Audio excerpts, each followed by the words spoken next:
Welcome to the Elevate Your Equity podcast, where we, as married busy professionals, leverage real estate investing to unlock the 3+1 degrees of freedom: health, location, time, and financial. Today, we are joined by no other than Abel Pacheco.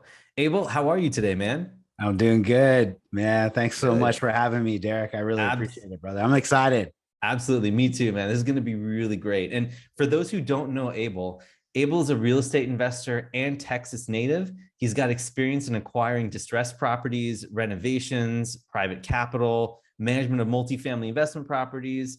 Abel, his wife, and his children have lived in San Antonio in Texas since 1998, and they've invested, owned, and operated income-producing properties since 2008, which must have been an interesting time.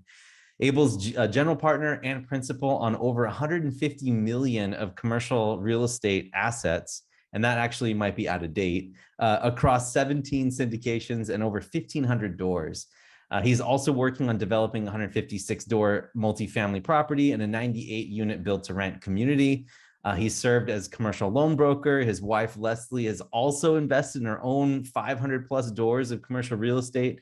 And then prior to real estate investing, Abel was a senior technology sales executive, and he's got 20 years of progressively complex sales execution and sales management experience for computer software, cloud management, workforce, IT, enterprise software. You've done it all, man. Welcome to the show, dude. What a mouthful, man, dude.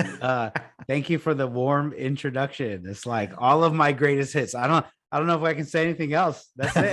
That's who I am. That's what I do. Thanks. Hey, we'll get to it, man. It'll be all right. It'll be all right. So, what we like to do to start up with all of our guests is, why don't you tell us a little bit about how you got interested in real estate? And if you can remember what that one spark was, it's like, oh man, I got to do that. But otherwise, just tell us how you got into real estate. Want to hear that story. Yeah, absolutely. And first, also thank you for having me on your show, Derek. I know how much time, effort, energy goes into running a podcast, getting it out there. So just for your listeners and your network, putting that education and content out for them is amazing. So I'm sure there's a bunch of people that haven't said thank you, but are learning every single week that you put out shows. And I'll say on behalf of them, man, good work, dude. Good work. Thanks, brother. I appreciate that, man. Thank you. Yeah. So my name is Abel Pacheco. As the question is like, what was the spark? What got us into real estate, and how do we get started? I can think back to the earliest memories, and my father he was the first gen or maybe second gen real estate investor, if you want to call it. My grandmother was they owned a 2-bedroom house, and they had like 7 or 8 brothers and sisters all in the same house. And I can remember those stories of my dad talking about their house. So I was like, wow, one room for mom and dad and some of the little ones, and then one room for the bigger kids. And anyways, that was the first thought of a house. People lived in it. Okay. They weren't investors. That just was the house. My dad was an investor. He bought his first house. It was a 2-bedroom house that me and my family, I have 2 older sisters, and the 5 of us lived in a 2-bedroom house. So we had the same thing going on. But when my dad earned enough to finally pull out some, extra equity, he had some money in his hands, working a hard job, turned around and was able to invest in the second home that we lived in. And it was a big jump. It was like 2-bedroom to 3-bedroom. Oh, the sisters got their room and I got my own room since I was the boy. Cool. And my parents had theirs. And, that was the house that we grew up in all of the years. During that time, my dad never sold that first 2-bedroom house. He rented it out.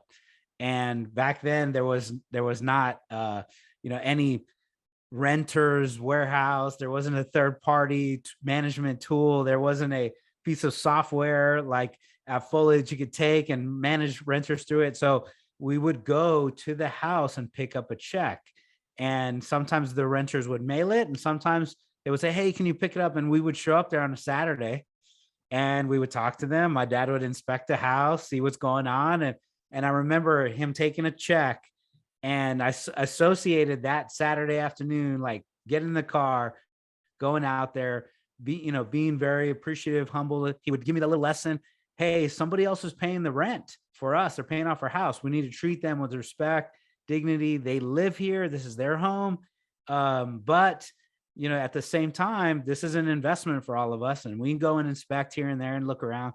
And then after that little lesson, my dad would take me and we'd have like a burger and fries and maybe a Sunday ice cream cone, right, at McDonald's. And I was like, there was like that little bit of spark that was like, hey, this is pretty freaking cool. Yeah. I like this. Thanks for the time, Dad. And, he was the first generation investor in our family. And, we turned out to be the second. So that was that original spark, man. That is so cool, man. And this must have been like, was this before your teenage years? Oh, I was literally probably 5, 6, 7, 8, wow. 10 growing up. So somewhere in those years. This is a great go and drive and get the check. Yeah, this is a great story. And it must have been, I mean, I don't know how old, your father is today, but man, this is way before Bigger Pockets. This was way before this was even a thing. Like there's a specific mindset that goes no internet yet, no download of information. One generation nothing. To the other, literally. No ebooks out there, no lead magnets, none of that stuff, right? Mm-hmm. So let me ask you then, I wasn't planning on asking this question, but now that I've heard the story, like, is there anything else that maybe you picked up from your family that's helped you throughout your real estate investing career? I mean, obviously that made a big impression of you, because honestly, I can't remember anything before the age of 8, right? Yeah, and you remembered the story at age 5 or 6. And so what can you tell us about what your parents have taught you about real estate investing? And then we'll talk about your scaling, how you were able to grow so fast. Yeah, well, more than a few things, right? But I can focus on, and kind of the central theme behind us and our family has really been faith driven, to be just, fully transparent, right? Is like my grandmother and grandparents were the hardworking immigrants. They came from, Mexico, and they were the first generation that lived here in the US. And my grandmother, until she was like in her 70s, until she passed later years, she was the person getting the crates of fruit and vegetables from, the grocery stores, loading them up on an 18-wheeler truck, and then going and delivering them to the areas, or those nonprofits that would donate and distribute food. And they would do that through her church. And so it was always like ingrained, like there's church, faith, and there's hard work and service. And my grandmother was like that. So the hardworking part has always been a part of our family. Like my dad always ingrained in me, like, hard work. You got to work hard. You got to work hard. You got to work hard. My grandmother was there. My father was there. My father was a sales guy. So I'm second generation on commissioned sales Johnnies, right? It's like, I can remember my dad giving me numbers and tools when I was younger. And he sold beauty products, I think, when he was younger, and he would like come home and be like, I sold 3 crates today, or 3 boxes, or whatever he would measure. And he goes, I had to talk to like 7 people or 10 people, and only 20%, or I don't think I remember percentages, but he's only 2 people bought. So I had to, pitch these things to 7 times. And I had to ask for 20 people, to go in their stores, because I think it was business to business, literally walking in each business back then, and asking entrepreneurs if they wanted to like sell their stuff in there, whatever it was. Right. And I can remember those things like, oh, shoot, you mean it? If I ask one person's not going to move forward on whatever I'm selling, or now as an investment, you got to talk to a lot of people, and there's cycles in it. So that was what my dad's like: numbers, metrics, close rates, and the amount of people that will tell you no, and to kind of like shake it off. So I was like, okay, faith, hard work, perseverance. And then my dad instills like, you're going to have to talk to a lot of folks for them to say yes. That's awesome stuff, man. And I can definitely tell, and we're going to get into this in a little bit, that this is something that you've taken to heart and is basically the central piece of of who you are as a business person. And so we're going to get into that in just a little bit. But before we do that, thank you for explaining that very personal set of stories and where you got all of these great traits from your family. Why don't you talk to us real quick? I know that I ran through your bio really quickly because there's a lot there, but why don't you tell us a little bit about your scaling up? I knew for a matter of fact, because I think I may have accidentally called you or something, or you have accidentally called me, and you were driving around with your daughter looking at flips, Oh, right? yeah, Back yeah. in, Yeah, I the remember. first couple of days before we started working together. Let me ask you, what is, what was your journey like scaling up? I know there was Yeah. flipping in the beginning. You were working full-time job. Tell us a little bit about like how you got to where you are right now. Yeah. As short a summary as I can. We worked in sales in various capacities. I sold cars, I sold furniture, I sold phones, not in that specific order. My biggest, longest run when I was in college was I sold knives at Cutco. I had enough to run an office. They asked me to run my own business, open up a new location. I did that all the way through college. And then I landed an IT tech professional job. It's probably my most professional sales job, legitimate, large company, a startup tech company. And I worked there for 10 years. It went from 600 employees to 6,000, from $100 or $200 million company to $2 billion company before I exited. And I was on that run. And we basically went from individual lead generation via chat to sales to lead generation manager to a sales manager to a director to a senior sales leader at the company, et cetera. And all through that run, the one thing that never changed was I was commission only. Like if you were commission, if you don't sell something, you don't eat. And that was pretty much all the way through Cutco. And when I got to my professional job, I go, oh man, there's a base salary. They pay me some of this money, but 50% of your pay is at risk every month. So if you don't hit it, you're 50% lighter that month. So that was my 10 years through the run. And what I realized is like, man, the more hard work you put into it, taking my grandmother's, like I saw what she did and then seeing what my dad did. Neither one of either my grandparents or my father still works today. He's in his 70s. So does my mom.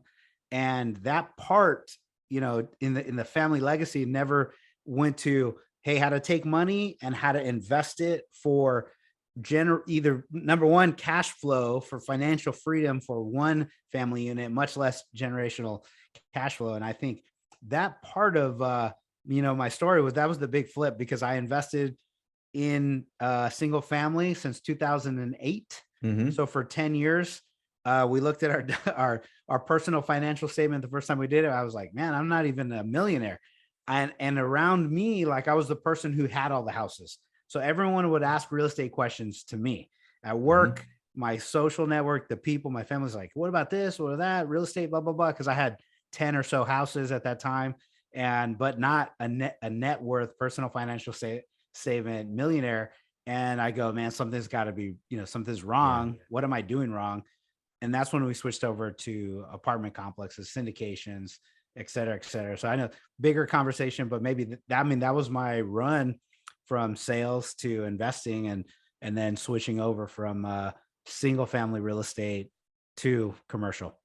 Yeah. And, thank you for the story. And I know that like there's a big mindset shift that happens when you go from single family to multifamily, especially what you're doing today, which is the syndications, maybe you're doing some small multifamilies here and there, joint ventures, but was there any just as a quick aside here before we move on, was there any like transition ground, or what did that transition look like when you were going from single family to multifamily? Because I get this all the time, Abel. People are always like, hey man, how did you go from buying these single family houses that it's easy to get your hands wrapped around, right? Yeah. But now you're buying these multifamily, like what was that like for you? Yes. So the biggest portion of move from or shift or switch the paradigm was that it was a mental hurdle that I had to cross first.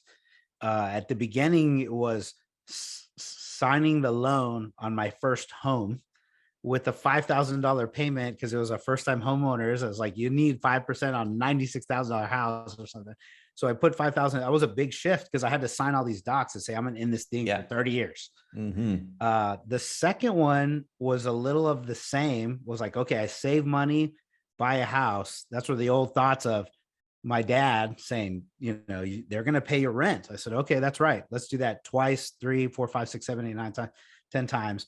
So me and my wife would save all that money and basically as a senior level salesperson, manager, director, I would drive like pretty, I want to say rough cars. I always had nice cars, but it felt like my sales guys under me always had nicer cars, newer cars, Mercedes, and really nice. I was like, man, that's a nice watch, bro. Like, how did you get that? And they're like, I the commission check, don't you make more than me? And it was the fact that I did. However, we would literally push to save everything we could, have like $40,000 to $50,000 to buy the next deal.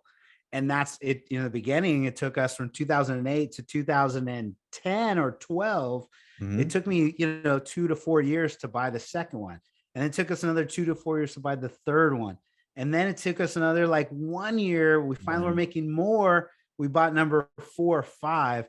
And then in my last several years, when I was a senior executive, I finally crossed this 150 barrier, making 200. I was like, okay, we could buy 2 houses this year. Wow. And so what we would do was buy them, hold them, rent them.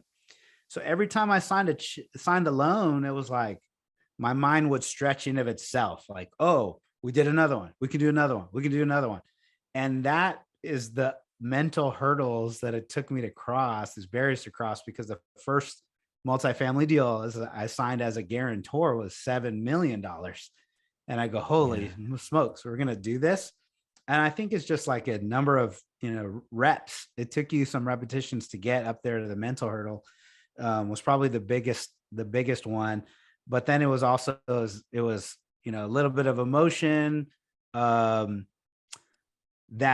fear, that worry, the inadequacy, the insecurity, all of those things. When I'm talking about the mental blocks, like the voice that says, Abel, you can't do this, dude. You're not the right person. You don't know the math. You don't have enough money. You don't have enough capital. You don't have an experience. All these things start flooding through my head, and they did for years.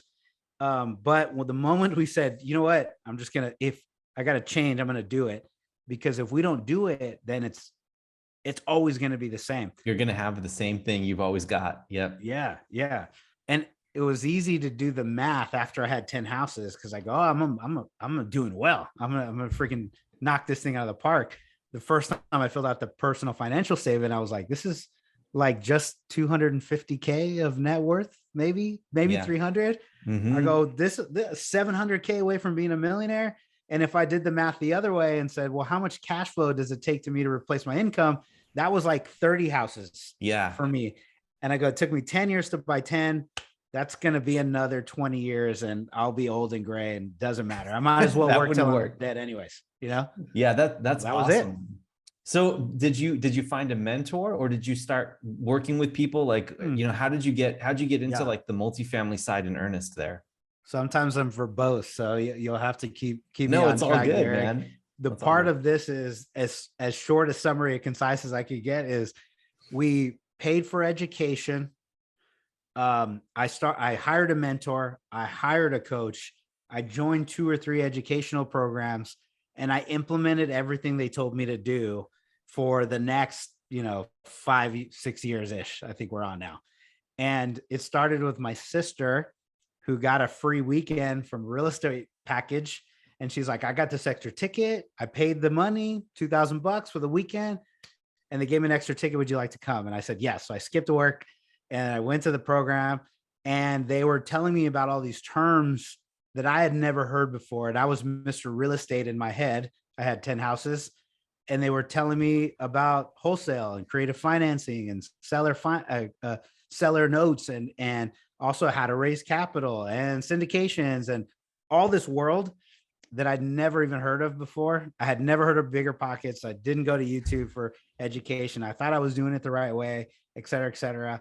And that was what spurred the activity. I ended up joining the program. So on a whim, I'm like, dude, I'm doing it wrong. Clearly 10 years, I have to pay for education so somebody can show me how to fast track and shortcut the process.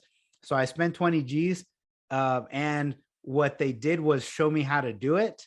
And I implemented that for a year. We did 10 deals Oh my in God. 1 year Jeez. after paying for education. So I was like, there's something to this whole education I thing. love that. That's so There's something awesome. to it. Somebody knows more. Let's pay for it, get the shortcut, fast track, hit the button, and let's keep going. And that's kind of what we did. And I did that again for multifamily, and I did it again and again and again and again, and we just implemented it again. The one thing I'm noting throughout your entire story, Abel, is action taking, right? Like you're constantly going through your limiting beliefs. Like you're taking the limiting beliefs, the fears that you had, and you're busting through them, and you're just like steamrolling through it. You're just like you're taking action through everything. Now, what I wanted to ask you was how this related to the skill set that you learned from your father and your grandfather through sales and hard work and everything. And how did you use your W-2 skills to leverage into the explosive success that you have nowadays, right? Like what skills have you been learning, like kind of culminating and has become like the core of who you are? What's that common thread that you've been able to use from your W-2 and from your personality to do what you do now? Yeah. Well, I will tell you that I am not the sharpest tool in the shed. I am not the most, financially apt. I'm not the most eloquent speaker all the time. I am not all of these things. What I have been over the years has been a very hard worker. I have been persevered through a lot of obstacles and challenges. And as they keep coming, no, objection, pitfall, obstacle, challenge, you realize that when you hear some of these very extremely successful entrepreneurs, examples of our time and age, the names, they're all over, and they're like, they've failed again and again and again and again. The differentiator between the names that we know as the most successful of our time have just had the same obstacles, but they just kept going. They never stopped. Yeah. And so that's been a principle for ours, is like, just keep going. Like you are going to fall on your face. You are going to get kicked in the teeth. You are going to get, knocked down. Those things will happen, but you got to get up. You got to keep going. And the more you do it, the more you're going to learn, because you don't know what it feels like to get punched in the face, hit the canvas and get back up, unless you've actually had it happen. Now that it has happened, you know what to expect for the next round and you get up and go again. Right. And so I think that hard work is probably, the key factor for our, ongoing, transaction, deal after deal after deal, if you want to call it, right. So that learning is one part, is like, just got to keep going no matter what. Right. The other part is like learning from your mistakes, learning from the issues, or learning from somebody else's, because if you don't, take time to orient yourself to what happened and then make a decision and do it again and take the next action, you're going to get stopped, and you'll stop in one of your failures, and then you're going to be a failure. You stopped. Right. So that's kind of on this hard work, or repetition, action taking, however you want to call it. Right. The other part is like absolutely networking. So there was the phrase that I heard in my IT sales career: your network is your net worth. Right. And I heard it, but I really didn't understand it. Same. Yeah. Until I got to this round. I'm like, oh, this round of my life, this next phase, right? It's like, I was like, oh, the network is your network. Yeah. Go connect on LinkedIn. Go reach out to this, the senior vice president, ask him to make a decision. Yeah. And I connected it to closing a deal, because we could map a strategic sales process and find out who was the key decision maker and who were the different stakeholders and who has the, who's going to benefit from, who's going to be on the opposite end. It's a whole political thing on a corporate sale for a $20 million purchase. There's a lot of stakeholders, and I could map this thing out, but I never equated that to like, all of these people are in my network. And if I leveraged it a little differently outside of W-2, I could actually partner with them, work with them, engage with them, like more than just a sales process at a W-2 job. So I think that has unlocked massive education, learning, understanding, comprehension, wisdom, all the shortcuts, the fast tracks, all the things that we want to I want success. Well, we can go talk to somebody who's already doing what you're doing, maybe somebody 2 or 3 steps above where you're at, and maybe somebody that's like 30 steps ahead. And you can start to ask, the bigger high level questions, get a response, engage, and then have somebody in your level, like a couple of steps ahead. Hey, what are the problems? What are the issues? And, or find great partnerships that unlock, the ability to go from $200,000 purchase on your own, me and my wife, to a $7 million first transaction, to a $20 million to a $50 million deal. Yeah, man. Okay. So well said. I think, what comes to mind, a couple of things that I have to mention here. The first thing that comes to mind is, when I first met Abel, right, we were talking through LinkedIn, it was the pandemic, or it was starting to pick up steam, at least the pandemic season, right? Like everyone was on Zoom. And that was one way for you to get your networking itch in, right? Like I remember we talked about that before, and I'm like, that is a really interesting way to look at it. Because my mentality coming up as an engineer and as like a person who tends to work solitary a lot, it was very interesting to me, which is really cool. But to your point about working hard and mindset, right? I remember when we first started, you started talking about fund to funds model, and I remember when we first started, I think I got a phone call from you at like 9 p.m. And this was Pacific time, and you're in Central. I was, I'm like, when does this guy go to sleep, right? And I remember another time, which was not long after that, Abel. I think it was like a month or two after that, when we said we were going to try to do something. I think we spent like 4 hours poring over a spreadsheet, building a spreadsheet together when it was like 3 a.m. your time. Yeah, that is like put in some late nights, bro. That's right, man. It was awesome working with you. Yeah, for sure. I loved it, man. I loved it. Yeah, and it's not. I don't think it's over too. Like we're going to be continuing to work on more stuff, but that work ethic is what really it was really inspiring to me, because I knew how busy you were. I know you have like a bunch of investors or things like that happening, but you're just used to working super hard. And what's also impressive is that your family's behind you on this, supporting you too. That's the other thing, because that's in your culture, and that's all part of what you guys do. So basically all the things that you said, hard work, getting a mentor, busting through limiting beliefs, and just working at it time over time, because you only fail if you stop, right? I think that's very well suited for what you have set up with Ruben and with Devin, with these apartment educator system that we'll get into a little bit later on. But I just want to plug that, because if people are looking for a one-stop shop to have access to be able to talk to you and other people that are doing this and have this type of mindset, this is where you got to go, right?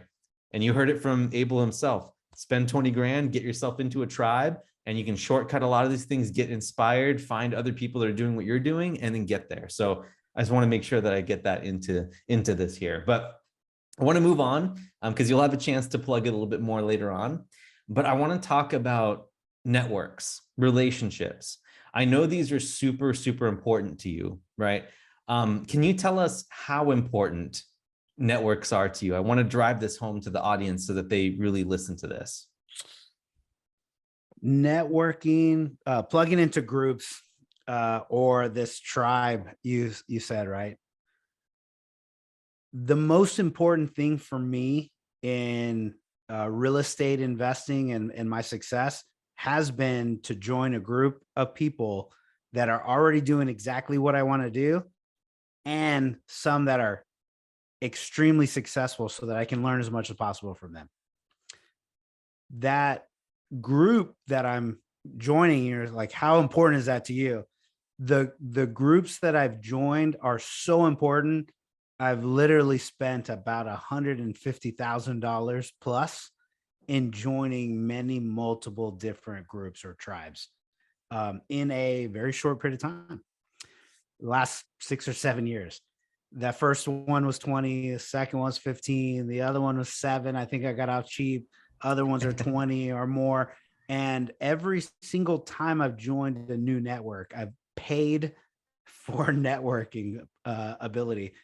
I've either gotten new investors, new partners, or new deals in every single area I've joined or group that I've joined. And so I, would love to say it's all about this education and action. That it's true. Like you have to learn and then you have to implement, but you also have to have people around you that are doing what you're doing. And then you also have to have like access. If I can just get in the room, I think I'm going to have people that will, appreciate me, my story, my investment journey, my deals, my opportunities. But man, the room is what I was not in for all the years. So I didn't know I didn't even think about raising capital. I just said, I don't have 50K. This is all I could buy. So once it was in the room and I paid for access, or my sister paid for access, I kept paying for the rest of the year for access. Was that I was like, oh, I'm going to hang around with other people that already know how to do it. They're going to give me the shortcut. They're going to give me the education. They're going to tell me how to do it. I got to pay for access. Small price to pay for that next level, that next step up, the room that you want to be in. And that's why people have VIP tickets. Right? That's right. I love it, man. That's totally true. You are the average of the 5 people that you hang around the most. And I think if you're surrounding yourselves around people that are a step above you or at your peer level, and even some people that are below you that you see potential in, I think, being surrounded by those great people that have some mindset traits that you admire, or have done things that you admire, you're gonna pull the best from all of these different things, and you're gonna learn. Even though you have the basic vocabulary down, if you get educated, there's a nuance to it, right? And that's what I picked the word vocabulary for a specific reason. But there's nuances that someone can do something that you're like, oh my gosh, I never thought of it that way before. You can do that, and it's like, of course you can, right? And all it takes is that one meeting with the person. Oftentimes in our lives, Abel, like we meet one person and our lives change, right? Completely. And so a lot of people equate that to the romantic side, or, marriage and stuff like that, or, a really inspirational friend. But it can also happen in business. And here's the cool thing is that it spills out into everything too. Once, and you're in business, if you become true friends, then it starts spilling out into other areas as well. So thank you for that. And now that we've talked about how important networks are, which seems to be almost everything, can you give us some advice for those who desire to build up their network, right? But don't have any experience, or they're scared of doing it? Because you have experience in sales. I want to hear how an expert networker or an expert connector can help advise other people to maybe follow in your footsteps there. Yeah. Early in my days, it was a numbers thing. I thought I'm taking the lesson my dad gave. Hey, if you want to hang out or these top 10 people, you're going to need to reach out to 100. Or if you want 100 investors, you're going to have to talk to 1,000 people. And so I took that mentality, and it's hard for me to just let go of it. Right. Today's approach is a little more strategic, which is, who are the people that if you were just hanging out with every day and around every day, your life would change. It's make a list of those people, make a list of them, target them. And when I say target them, you have to write them down, set a SMART goal, specific, measurable, attainable, realistic, time-driven, on how many of those people you're going to introduce yourself to, meet, serve, give back, help.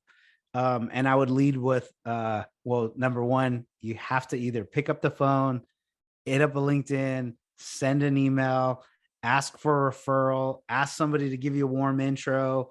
You have to take the action. They're just not going to magically show up in on your phone.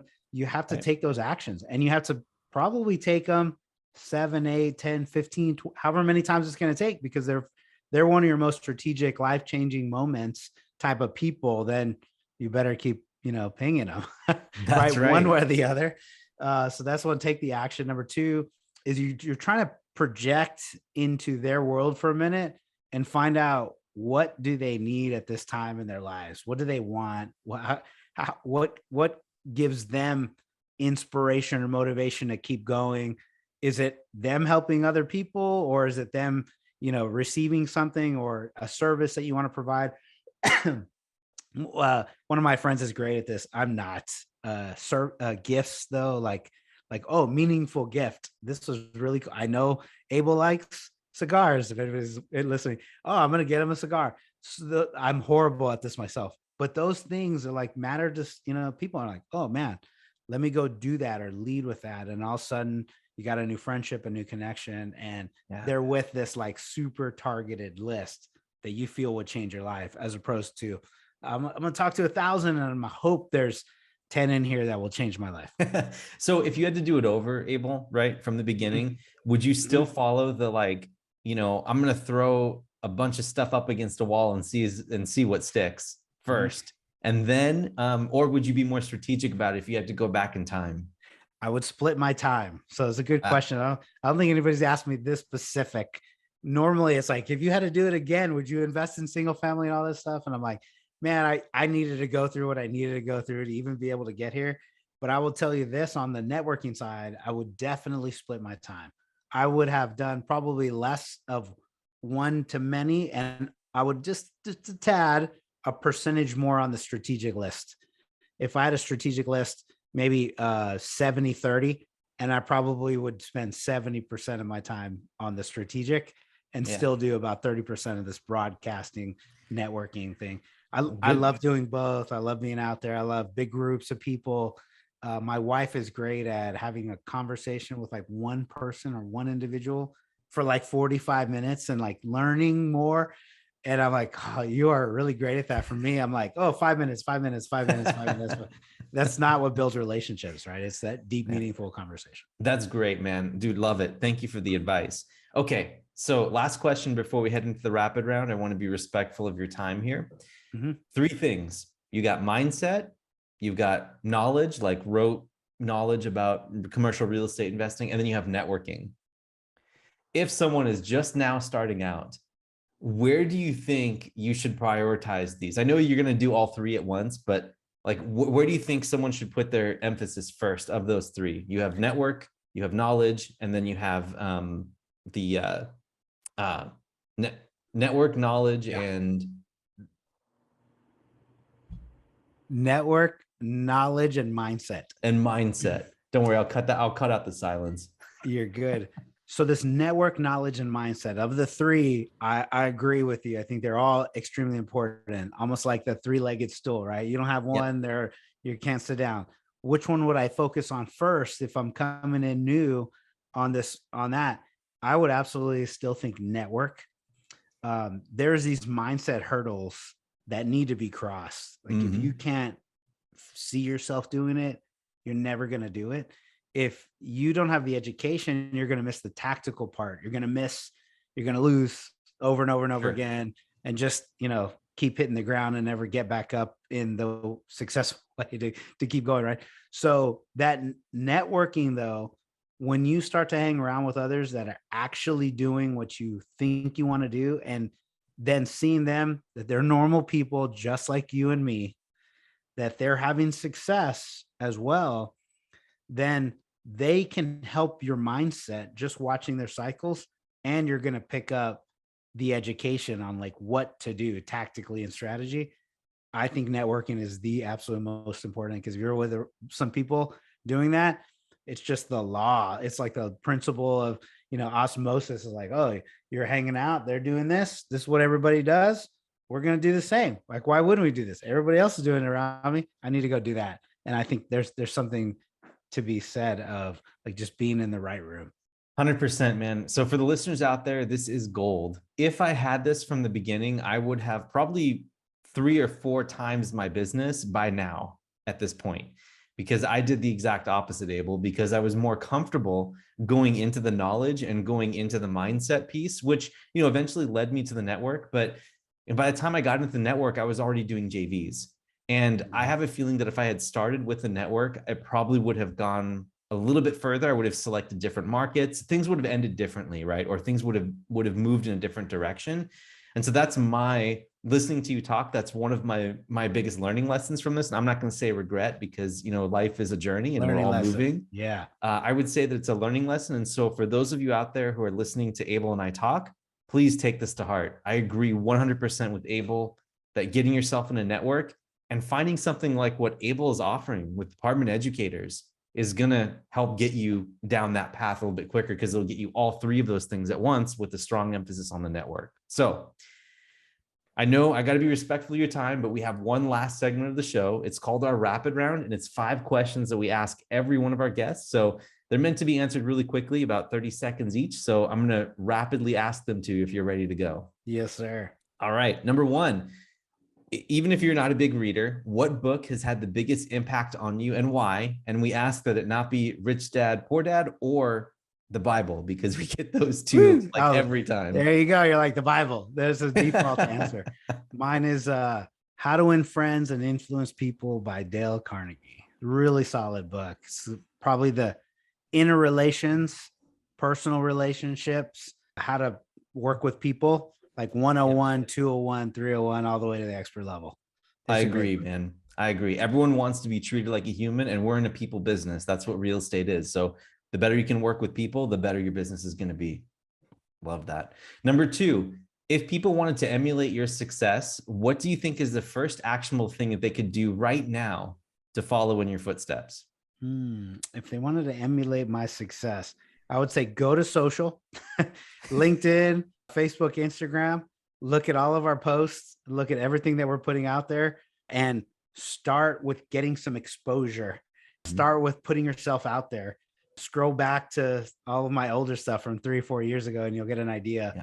Like, just put something out there and say, this is what I was doing. The first bit of exposure was like, I'm buying houses. If anybody's interested in selling their house, let me know. And I didn't have enough money to buy another house at that time. So anyways, exposure. I love it, man. Those are your old Cutco days coming out, man. I love that. There you go. That's so cool. There we go. Number 3, what is one tool, process, or hack in the last 3 to 6 months that has helped save you time and or effort? And this can be personal or business related.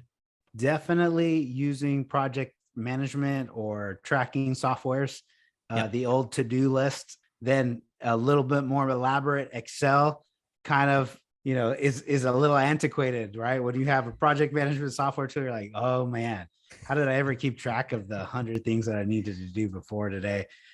So I would say that. Yeah, good stuff. So if the people that you know, this is question 4, had to describe you with one word, what word would that be? Wow. I would say for the majority of people that know me, I would say fun loving. Yeah, I would agree. I would agree with you. Two words, I guess. Fun loving, but that's about it. There you go. Yeah, man. When I see you, every time that I meet you in person, I'm reminded that life is good. That's what comes to mind. Right. How do you put that in one word, man? I don't know. You can't. I think fun loving is good. Number 5. What is one small thing that most people don't know about you? That I am a red belt in Wing Chun Kung Fu. That is awesome, man. Yeah, I love that. Yeah, that's so cool. I didn't quite get the black belt, but I went through the majority of the years, and at some point when my kids get older, they're gonna come with me, and I'll knock out my black belt and get them started too. That's awesome. Have you watched Ip Man, the series? I have. I've seen a couple of the shows and movies, and yep. That's awesome, man. My wife and I are huge fans. You're way further along in Kung Fu than I will ever be. So I'm just in admiration about that. Gotta get some Wing Chun. That's right, man. Wing Chun, brother. You can watch the moves and probably like point, oh yeah, I know that one. I did that one. You're ready to go. Well, hey, Abel, I've had a blast having you on the show. Thanks for coming on. I want to be respectful of your time, but before you go, why don't you let everyone in the audience know how they can find out more about you and what's going on in your world and anything you want to talk about? Yeah, absolutely. Anybody wants to connect, go to www.5talents.capital, 5talents.capital. You can go get a bunch of downloads, ebooks, our podcasts, some education, some information. If you're looking to invest in some Texas multifamily, let us know. We're launching our 3rd fund, and it'll be a diversification over Texas multifamily deals for the next year. So we're excited to have anybody that's interested and you're looking for some education, let me know. Happy to help. Absolutely. And for those of you who are on the fence about doing it, just do it. Abel's got some great stuff. He also has an awesome podcast as well, so go check that out. He's got tons of ways for you to find out more about what's going on in his world, so please do that. And we'll link to all of the places you can find him in the show notes, so please do check that out. And I also want to thank you, dear listener, for getting all the way to this point in the podcast. So wherever you're listening or watching this, please do interact with us. Thumbs up, like, subscribe, type something in the comments, let us know, because we want to appease those algorithm gods so that way we get more and more exposure to more people and can bring on more incredible guests just like Abel here. So Abel, man, thank you so much for your time. I had a blast having you on the show. Thank you, brother. Thanks for having me. I appreciate it, Derek. All right. This is Derek. I'm signing off. We'll see you guys next week. Take care.